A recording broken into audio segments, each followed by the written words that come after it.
بسم اللہ الرحمن الرحیم۔ مسجد جانے اور اس میں بیٹھنے رہنے کی فضیلت۔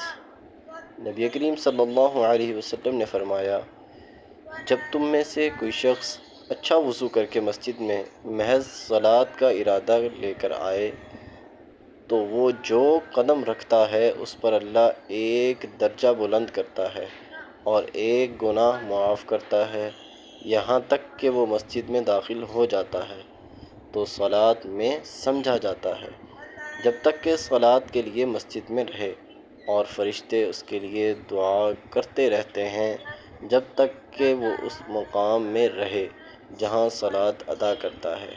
فرشتے یوں دعا کرتے ہیں کہ اے اللہ اسے بخش دے، اے اللہ اس پر رحم کر۔ یہ دعا اس وقت تک جاری رہتی ہے جب تک کہ وہ بے وضو نہ ہو جائے۔ صحیح بخاری، حدیث نمبر 477۔ مزید اسلامک ویڈیوز کے لیے ہمارا یوٹیوب چینل وزٹ کریں۔ حافظ عبدالقیوم مسلم کے نام سے ہے۔ جزاک اللہ خیرہ۔ السلام علیکم ورحمۃ اللہ وبرکاتہ۔